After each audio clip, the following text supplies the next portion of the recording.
He was born on a small island, but dreamed of ruling the world.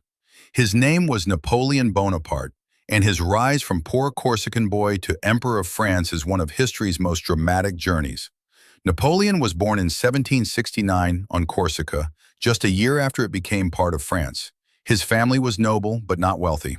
As a child, he was quiet, brilliant, and fiercely determined. He went to military school in France, where he was teased for his accent and size. But Napoleon had something others didn't: ambition. At just 24, he became a general. France was in chaos after the revolution, the king executed, and Europe's monarchies ready to crush the new republic. But Napoleon turned the tide. He led daring victories in Italy, marched through Egypt, and returned to France a hero. People called him a genius, a man who could outthink, outmaneuver, and outfight anyone. In 1799, he seized power in a coup. By 1804, he crowned himself emperor, not by birthright, but by force, skill, and sheer will. He promised order, justice, and progress. He created the Napoleonic Code, laws that still influence legal systems today. He reformed schools, taxes, and government. Roads were built, banks were founded, and then came war. Lots of it. Napoleon wanted to reshape Europe. He defeated Austria, Prussia, and other enemies. His armies marched from Spain to Russia, planting French flags in capital after capital. But the bigger his empire grew, the more enemies he made. And not just on the battlefield, he crowned his brothers as kings, crushed rebellions, censored the press.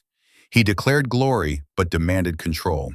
Then came his greatest mistake. In 1812, he invaded Russia. Over 600,000 men marched through the cold, expecting a swift victory, but the Russians burned their own cities and retreated into the winter.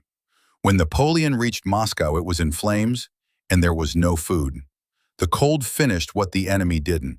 Only a fraction of his army returned. The spell was broken. In 1814, Napoleon was forced to abdicate.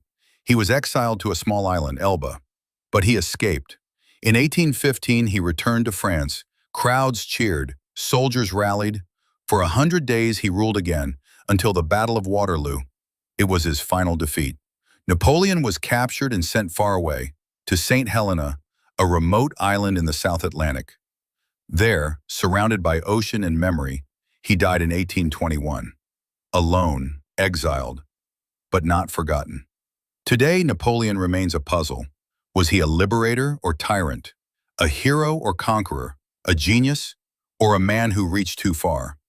One thing is certain: he reshaped Europe, rewrote laws, changed history, and proved that one man with vision, brilliance, and unstoppable drive could rise from nothing and challenge the world.